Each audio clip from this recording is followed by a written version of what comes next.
I believe maybe we're already on the top. We finished till Gufa. I think Gufa. so. Anybody? Gufa. We left off at Gufa. Gufa. Okay. Shekayach. Good to vach. Good to vach. I'm just gonna start off with making a bracha. It's Malava Malka time, so I can't offer you anything, but you could have something with me. Amen. Okay, maybe you should up. We should be able to be together. Okay, Amen. Gufa, we're going to start like this. So, just as a quick introduction to the Gemara, it's not just this Gemara. It goes on for a couple of blot. The sugya of the Yud Ches Davar, the Gzeris that were made today, we're actually going to do something that seems to be historical, and we'll learn a little bit with the Megala Amukas B'li Neder how deep this goes. So, in any case, the Gemara is talking about these 18 Gzeris. A number of them, not all of them, number of them were about Tumah and Tahara, and many of them are very negeya, especially this time of year, no matter what else is going on.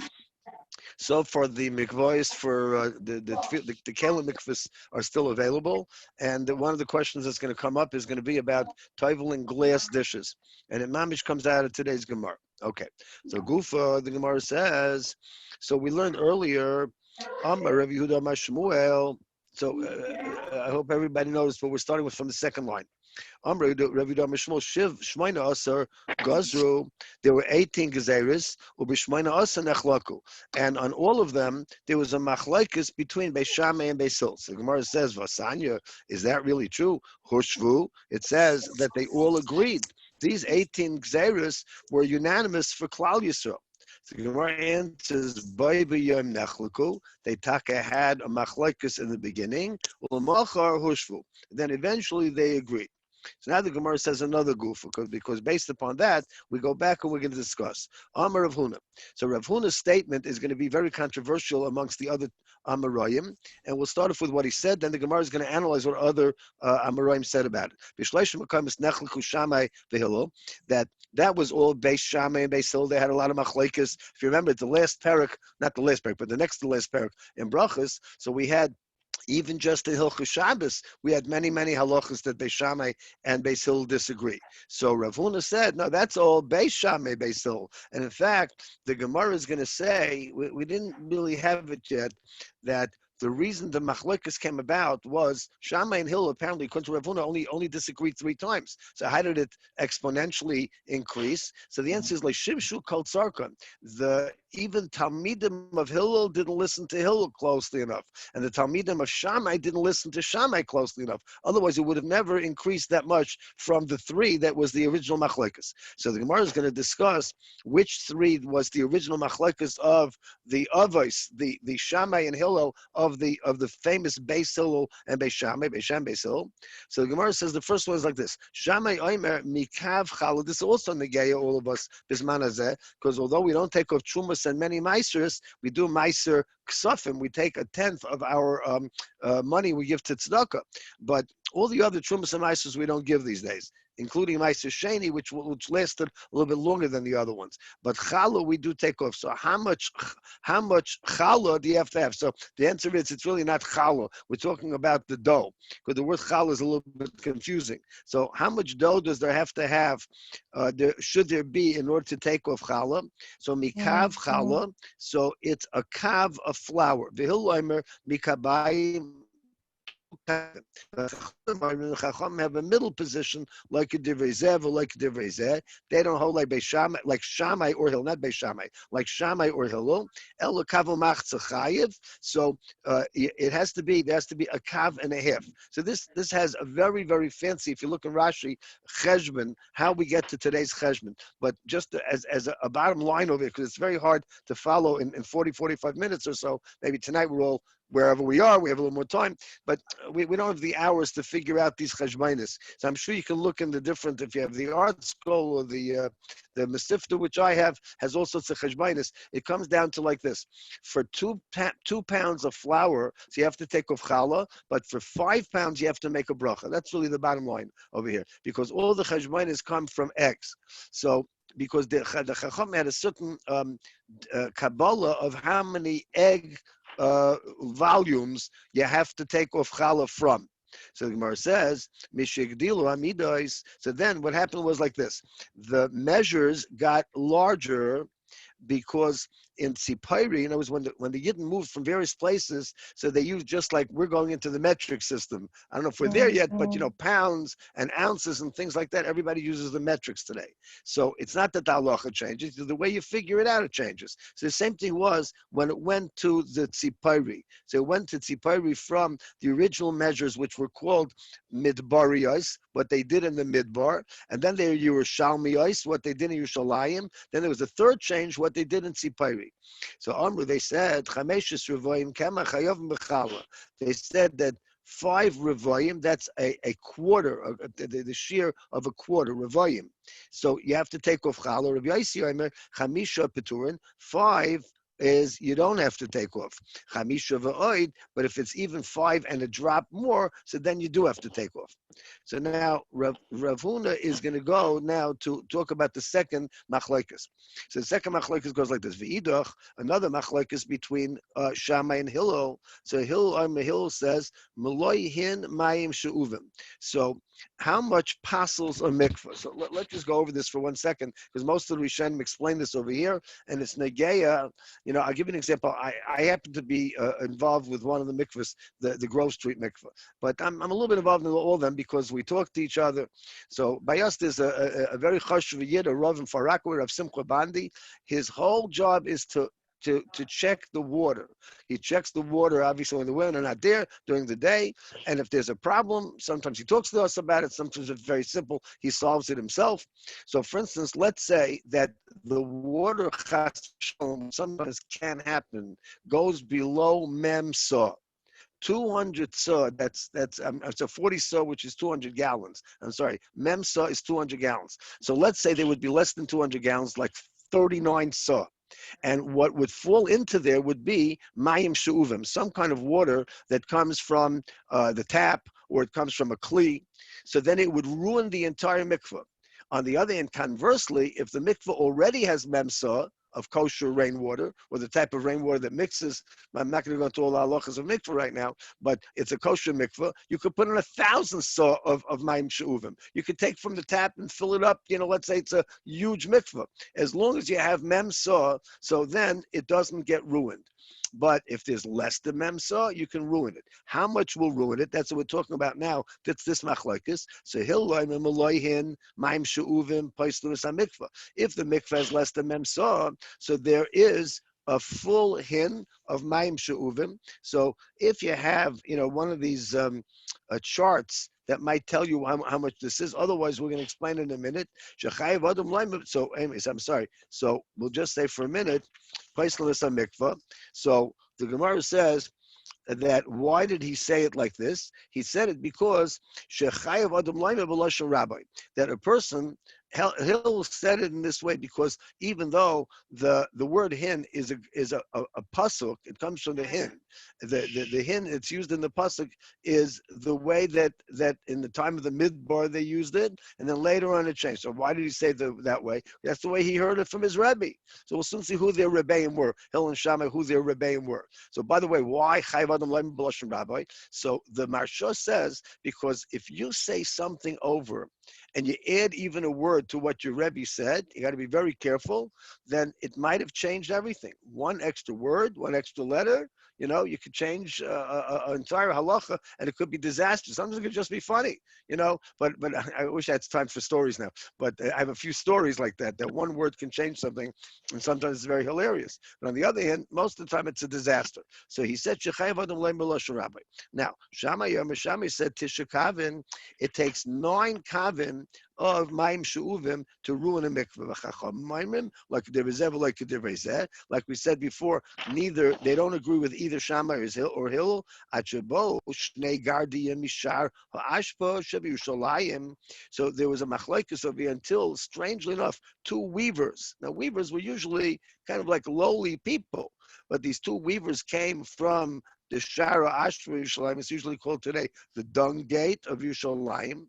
V'he'idu mishum Shmaya v'Avtalim, and they said over in the name of Shmaya v'Avtalim. Now we are dealing now. You'll see in a minute with the Zugais. I mentioned this yesterday. The Zugais were the pairs that began Torah Shebal Peh. Now we'll soon see. I'm gonna explain this a little bit better in a moment. But the last of them were Shammai Hill of Shammai, and the next to the list were their Rebbeim Shmaya v'Avtalion, who were actually Gerim. Very interesting, a whole story all about that. Again, not for now.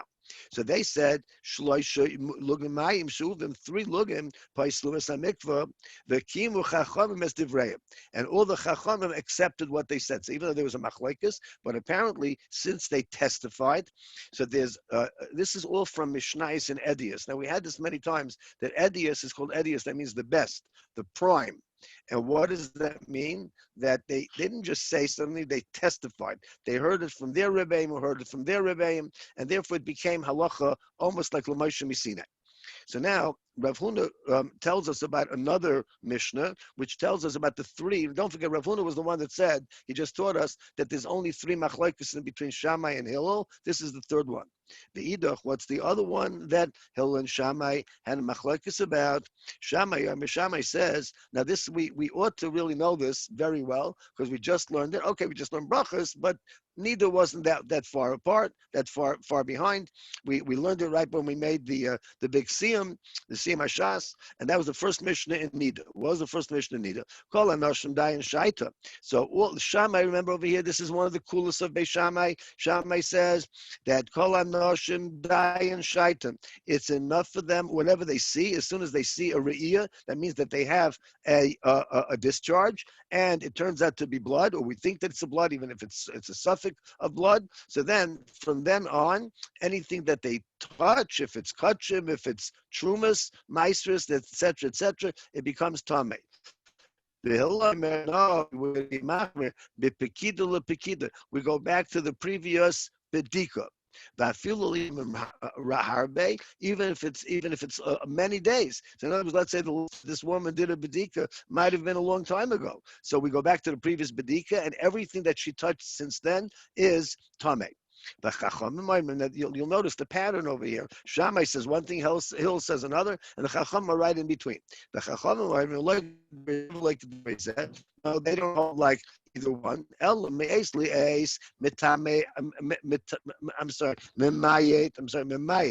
Al yad mipkida lepkida. So what does Shammai hold? That the me'es li'es is, let's say 24 hours, right? And Pekida, we said, could be more days. So if the Pekida, let's say the last Bedika was 3 days ago, so then we only go 24 hours. And the opposite, in other words, whatever is the least amount of time. If the Bedika was done 12 hours ago, then you don't go back 24 hours. So that's what the Chachamim, they said that either way we're going to be Mekel, and we are lenient. So now the Gemara is going to question Bechlal, is this really true that Hillel and Shammai only had 3 machlokes? So Gemara says, V'suleka, is that all there is? Va'ika, there's other cases. Let's see what the other cases are. Now this is the one that I wanted to tell you a little bit about. Hillel arma lismach, Shammai arma shalai lismach. Now this was, according to Rashi and Chagiga, there's a Mishnah Chagiga, Rabbi say. Rashi and Chagiga says that this was the first machlokes in all of Klal Yisrael's history. Now, why was there no machlokes? Jews never disagreed. Of course they disagreed. It's the essence of learning Torah. One says one thing, one says the other. But these were unresolved. In other words, each retained their view. Hillel said this and Shammai said that, and nobody's giving in to the other one. But where did that come from? It really came, as we'll see in a moment, back to the other Zugais. And all the Zugais argued about this. We'll soon see the first set was Yossi ben Yoezer and Yossi ben Yochanan. Everybody should remember these days, these names from the beginning of Pirkei Avos. So I just want to say over things maybe a little bit helpful to this time of the season where we're all in a kind of state of very, very great anguish over those that are ill and what's happening, and we're not in the shuls, we're not able to daven properly.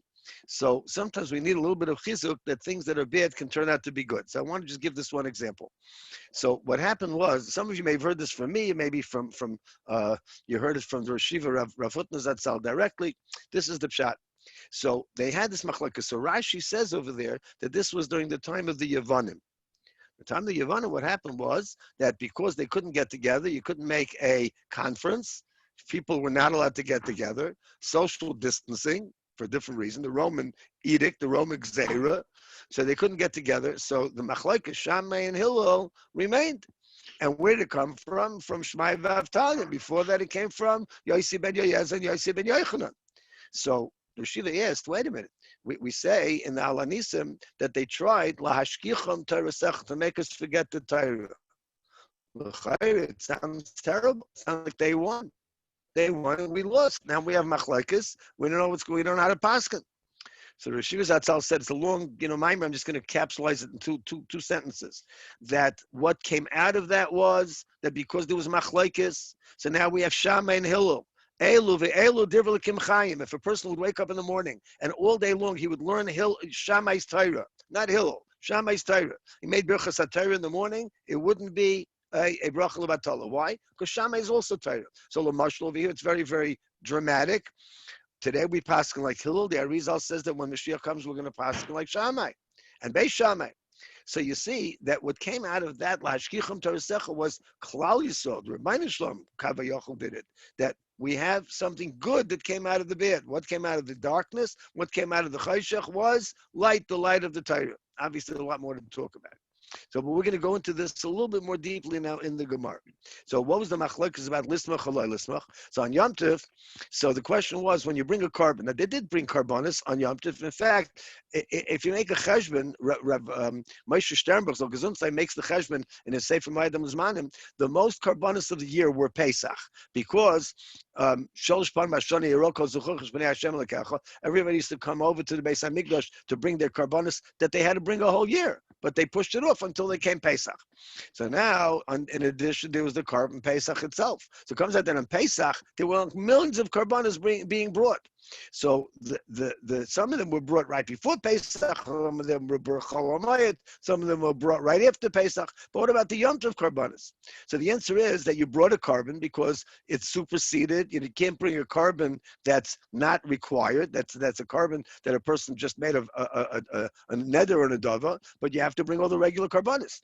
So now those regular carbonas, do you do smich or not? Now you're shechting, you're taking the blood, you're doing all sorts of stuff. But what about pressing down hard? I'm using my hands, forgive me. You're pressing down hard on the behemoth.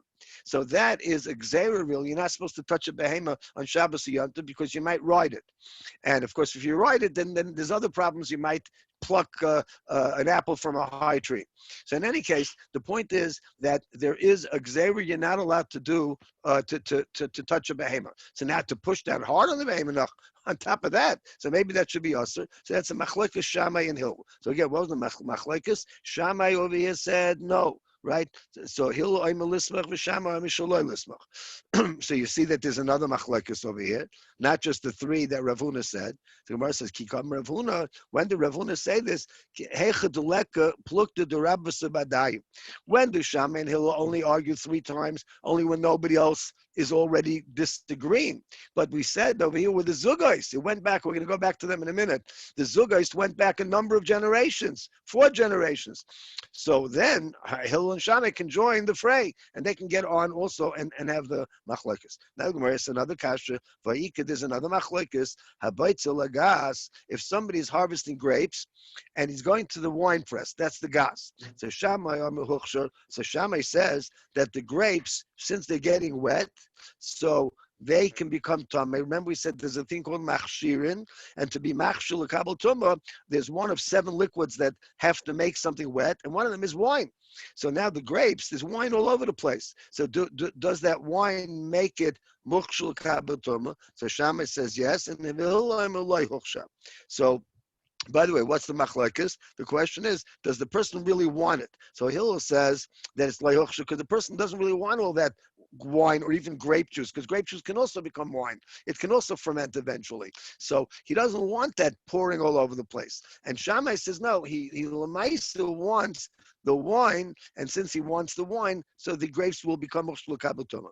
So anyway, l'chayra, this is another machlekes between Shammai and Hillel. It would seem to disprove Rav Huna. The Gemara says no, barmi neidahi. Don't even count that one. The hasam kashasik leHillel l'Shammai, because in that case, Hillel eventually gave in to Shammai. So it's not really a machlekes forever, because we said before, remember we talked about the Greek thing, that this is a machlekes that lasts forever. That machlekes did not last forever. Now we go back to the beginning, to the story of those early Tanoim. Yossi ben Yoezer ish Tzreida. This is exactly the way it says in Perkei Avos. Yossi ben Yoezer from Tzreida, and Yossi ben Yochanan came from Yerushalayim, and they're both Yossis. We're going to soon see that's very important according to the Megala Mukas. Gazu Tuma al Eretz Ha'amim. They were Gazu Tuma on Eretz Ha'amim. Now I started to mention this last week, so I just want to go over it for one moment. That all the non-Jewish lands where they didn't used to have cemeteries, people died and they just dropped dead and they buried them on the spot. So you never knew. Sometimes they plowed it over, and sometimes even if they didn't plow it over, so it just happened that the grave disappeared. Nobody knew it. So for regular people, non-Kohanim, maybe it's not the biggest problem in the world, but for Kohanim, they made Xera that Kohanim can't leave Eretz Yisrael and go to Eretz Ha'amim. So all of the first ask, how come today all the Kohanim that we know, including yours truly, are outside of Eretz Yisrael? So how come we're allowed to be outside of Eretz Yisrael? There's many answers. One of the main answers is that by now, unfortunately, everybody is Tameh, everybody's Tameh Mace, and not that it doesn't matter, a kind's still not allowed to go to Levi into the chapel or onto a cemetery, but the Tumah has spread, so we're not so makbid. Or the other thing is that because the Eretz Ha'amim, so it has Tumah all over the place, unfortunately, Eretz Yisrael also has Tumah all over the place. So it's not that much better to be in Eretz Yisrael, even though Eretz Yisrael has cemeteries and always had cemeteries, but they're always Goyim, they're always Muslims and Arabs, etc., and they buried their dead all over the place, just like here. So Mashiach comes, we're going to get rid of it. But right now, Eretz Yisrael is the same. So most, kimat, 99% of the Paiskim, there are one or two that are still a little bit machmir, but the Taz and the Shach are those that seem to mention a little bit that there should be a chumrah, but almost all other Paiskim outweigh them and then outnumber them, etc. And Kohanim are allowed to go out of Eretz Yisrael. Now the Gemara asks, so now the Gemara says, who made these Xeris going all the way back about Gozru Tumas al Eretz Ha'amim? I think I skipped, I'm sorry. I got all involved with Yossi ben Yoezer. So al Klei Zechuchas. So they also made the Xera on glassware. So we'll soon see what the Xera on glassware was, that they declared glassware to be like earthenware, and that once it becomes Tameh, you can't kasher it. That's going to be negay us also, especially now these days when people are looking to buy stuff. They're not going away and they're going to buy glass things. The Morah says like this. Who are these? So the Gemara says, was it really these Yossi ben Yoezer and Yossi ben Yochanan that made the Gzeira? So the Gemara says it goes back much earlier. And these are called, they have a unique name, the Rabbanon the Shmainim Shana. These are the Rabbanim, that means even before Tanoim, it seems, right? The Tanoim were around the time of the second Beis Hamikdash. This goes back to the 80 years before the Churban Beis Hamikdash of the second Beis Hamikdash. The Amar of Kahana, Kishachol Rabbi Shmuel Rabbi Yossi got sick. So they sent the Rabbanim sent him a delegation to be Mevaka Chayla, but they said Rebbe Amar Lanu Shnaim V'Shloisha Dvarim She'amarta Mishum Avicha. So tell us 2 or 3 things that you heard from your father. Now you'll notice in the Gemara there's the word Lanu. So most of the Rishonim take out the word Lanu because they say that if he told them once, why would they bother him when he was so sick to tell them again? So some say that it's not such a kasha. He could have said Shamarta Lanu, because all he said was, I heard two or three good things from my father, but he never had the opportunity to tell them. Now they felt that this is the time that they should ask him. So he said, Shalach Lahem, he told them, Kach Omar Abba, this is my father said, Meir Shmoinim Shana Achleicharav Bais. There were 3 periods, the 180 years. This is where the Megala Mukas, I'll show you, Belinette, I hope. The Megala Mukas says that each of these times, the 80 and the 180, and we'll see another one, has significance in Kabbalah, but he's a Makubal, but we're allowed to learn him. So Meir Shmoinim Shana Achleicharav Bais, 80 years, 180 years before the Beis Hamikdash was destroyed, Pashta Malchus Rishal Yisrael. So the Romans, that's where the Romans, it's not when the Romans started, but then when the Roman Empire proliferated on Klal Yisrael, made its terrible Xeris. Shmeinim Shana Shlecharva Bais, then 80 years before the Beis Hamikdash was destroyed, Gozu Tumal Eretz Ha'amim, that's when they made that Xera. And then V'alas Chuchis, and then they also made the Xera about glassware. Now then, the last one was Arbaim Shana Shlecharva Bais, 40 years before the Beis Hamikdash was destroyed. This is a long Gemara in Sanhedrin. Gosala Sanhedrin. The Sanhedrin went into Golus. V'yashula b'chanuyos. So either I happen to like the Girsa Chanus, but there is a Girsa obviously now going Chanuyos. Many Rishonim changed it to Chanus. There was a place called either Chanuyos or Chanus, and that's where the Sanhedrin sat in this place that was not in the Lishkas Agazis. So when the halacha was that when the Sanhedrin was in the Lishkas Agazis, the chamber of hewn stone, I believe it's called. So when it was in that place, so the Sanhedrin was able to do din and nefashos and to execute people. But after that, once it went into Golus, they were not allowed to. We'll see it's a pasuk. The kanto v'alis ala makam. The makam is gairim. The Sanhedrin has to be sitting in that place. The Amr V'Yitzabar Avdimi, Loima, this teaches us that they no longer paskin knossos. The words of dini knossos. How could that be? They didn't paskin dini knossos. Now Rabbi said the first opening paragraph of Choshen Mishpat today is that we don't paskin dini knossos anymore. You'll never hear any bezdin that issued a fine, a penalty. All the bezdin is going to say is Reuven, you owe Shimon the $100 that you took from him, or you were in business, you didn't pay him back, you owe him. They'll never issue a fine because we're not able to issue fines anymore. So, but in those days they did. So Morah says, was it such a long period of time that they weren't done dini knossos? Elaima, you should think shaloi done dini nefashos.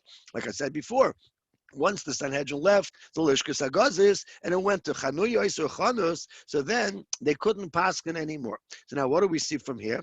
That this Gzeira of the Eretz Ha'amim, so that was made by the Rabbanim 80 years before the Churban, and Rabbi Yossi ben Yoyez and Rabbi Yossi ben Yochanan, they were Johnny come lately, so to speak. Yossi come lately. They didn't have to do the Gzeira. What's the pshat? Maybe you're going to say that the two Rabbi Yossis also they were alive before at that time, and then maybe they were a part of that Gzeira. But it's not true because Hillel v'Shimon Gamliel v'Shimon Nagun Siusan. So now Hillel, his son Shimon, and Shimon's son Gamliel, and then his son Shimon, Nagun Siusan, they were all the Gedalim, and that was the Nasi, Lifnei Abayis Meishana. Vilu Yosef and Yoez, Trader Yosef and Yochanan, so Havikad Mituva. They came long before that.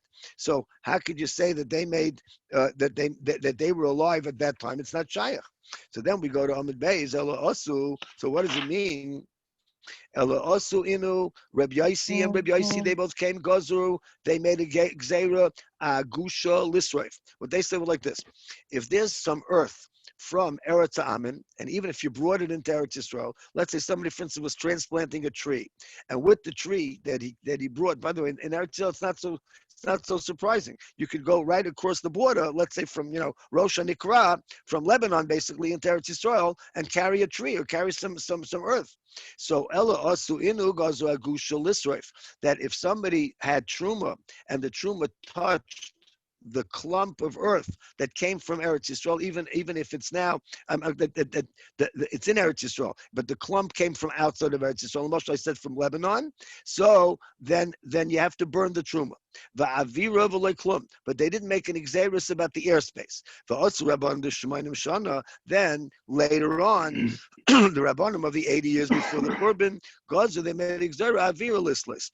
Then they made another exera, but they weren't so tough. They said that if there's truma and it went into the airspace, how could truma go into the airspace? Is this an airplane? No, it's simply somebody's riding on a camel, he's riding on a donkey or a horse, and he never touched the ground. So if he's in the airspace of the avira of the lands of the goyim, the Eretz Ha'amim. So then he has truma in his hand. He's a kohen. That truma gets ruined, but you don't have to burn it. Tluya lislois means that you don't have to burn it, and you're not allowed to eat it. It's in between. So the Gemara says, do you mean that there was only one gzeira that we should burn it? Ilfa said, when it comes to hands, remember we had the gzeira on hands that we said if some bare hands, just like bare hands that touch the Sefer Torah, if the bare hands touch over here the Sefer Torah, then it touches the truma, it has to be burnt. So if some of the hands touch it, so then you have to burn it. So but not anything else. So how could you say that Rabbi Yossi ben Yoyezem, Rabbi Yossi ben Yochanan made a gzeira that it should be burned because it came from outside of Eretz Yisrael? Else, there must be something else. This is the order. Also, the two Rabbi Yossis came and Gazur Agusha Lislois. So what they said was that the first gzeira was that we're only going to say that you can't eat the truma and you can't burn it or you don't have to burn it. But then they didn't make a gzeira on the airspace at all.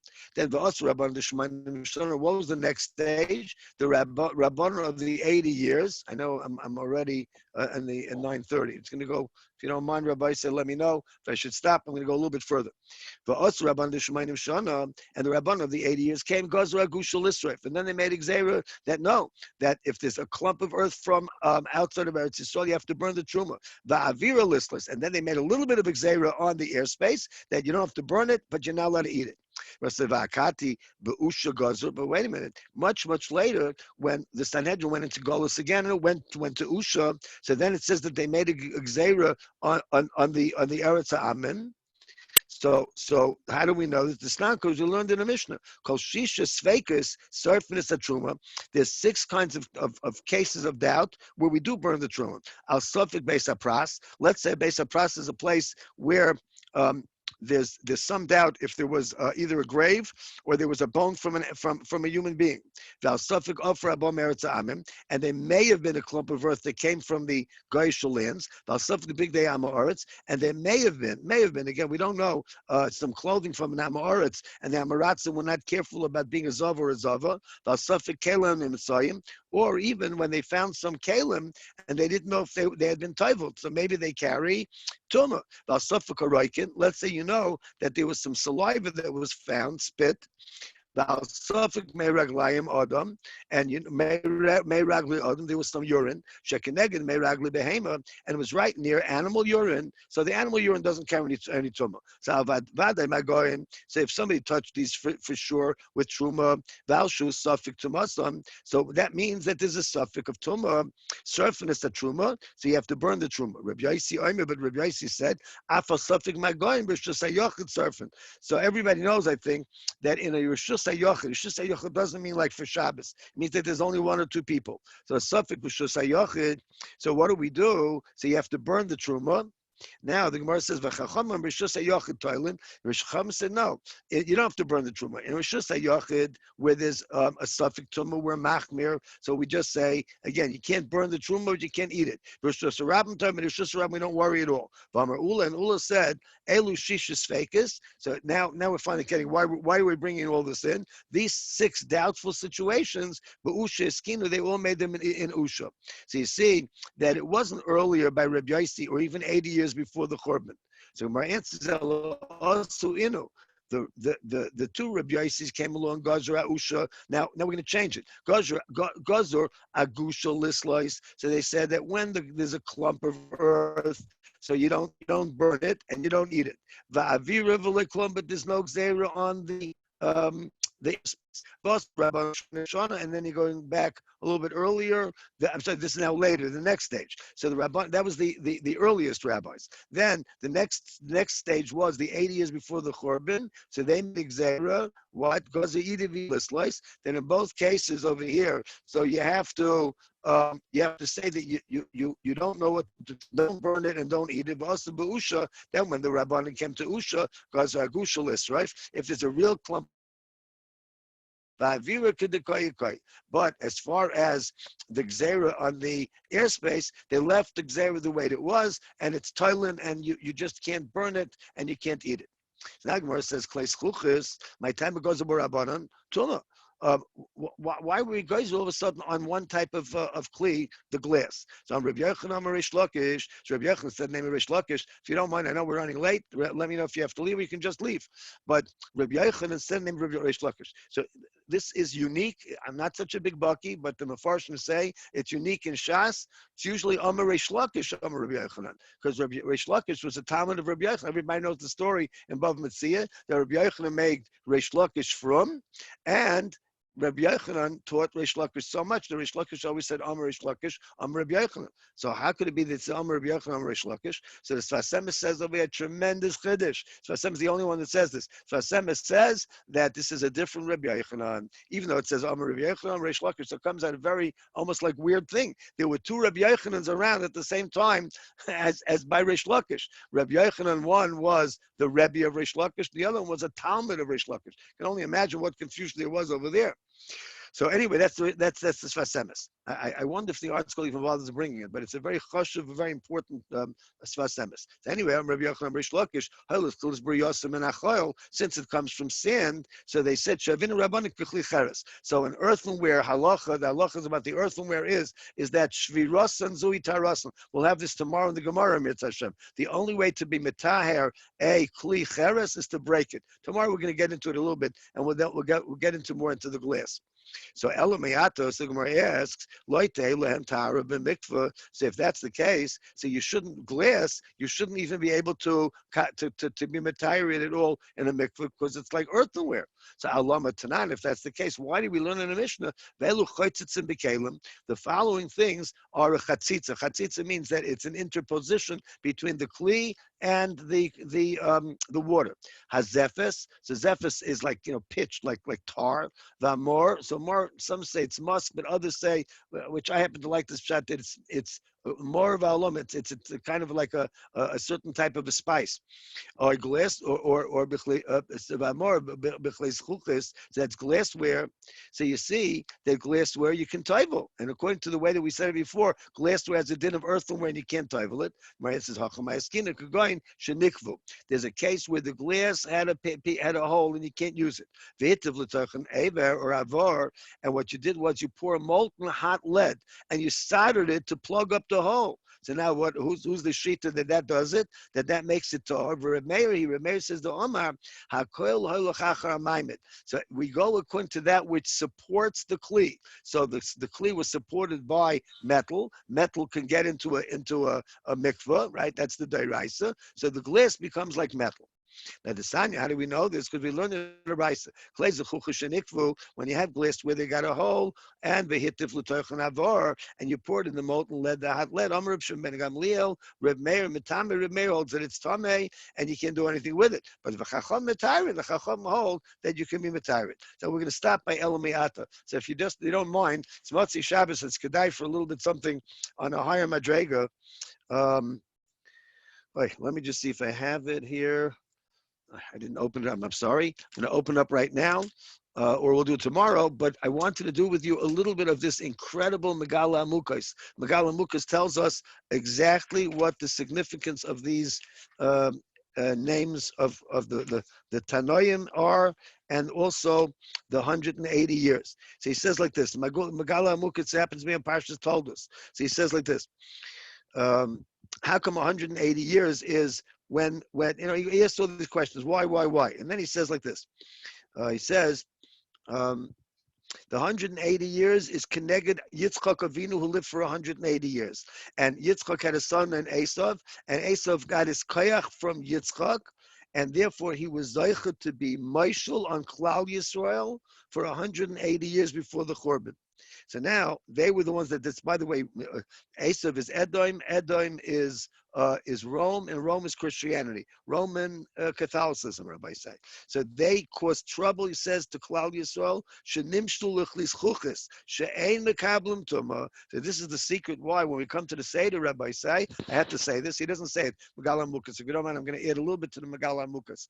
The Megala Mukas says that we are represented by glass. Vosep is glass. Many pshatim, but many people are makbid by the Seder to use glass kalim. So the reason is because by Hisham Lagai, we we became a nation on Pesach, and the Megalim Muka says, I'll say it again, because midaraisa glass can't be makabel tuma. So it's a gavaldiga thing that he says. Let's go drop further. But the umais, what are the umais? And makabel tuma. Earthenware can be makabel tuma, but it can't become tohor. That's the aside of between the difference between us and the Gentiles. Before the churban, they were geyser and kivri agoy metamin mishum sharak Yisrael sheish b'hem neshama kedosha. This answers the other kasha. Why would it be that our kavarim have more tumah than theirs? Because we have a heligan neshama. So when the neshama loyalenu leaves, so then there's a gap, there's a vacuum, and then the satan chapta charayim, the satan gets in. So if you're interested, if you like this stuff, Blineda will finish it tomorrow. A good tavach, everybody. See you in the morning, Mirz Hashem. We're going to try to learn 7:45. Is that still okay? Anybody, Meicha, stopping? Anybody still there? Yes, Rabbi, thank you so much. We'll see you tomorrow morning, Mirz Hashem, 7:45. 7:45, Gewaldig. Okay, good to Thank you. Thank you. Thank you, Rabbi. Thank you. David Zolhofen. We should have Mr. Hashem Yeshuas this week. Be'ezus Hashem Yisbarach. Amen. Good to Gesund Tavach. Malta de Kavach. Kol Tov. Hello, still there? Am I still here? I'm still here. Oh, no, I said I'm embarrassed. I'm the only one wearing Vachatika clothing. The Rav's still in Tishbekisha. Everyone's wearing the Shabbos stuff. No, so yeah, hurry up. But Yitzi, put on a hat or something, will you? Yitzi, I wasn't gonna comment, Yitzi, but I'm the only one. Listen, Yitzi, I want you to know, as long as you're not in pajamas, then I'm okay with it. All right. Good to Gesund Tavach, Mazel Dikavach. All of you by name? Daddy?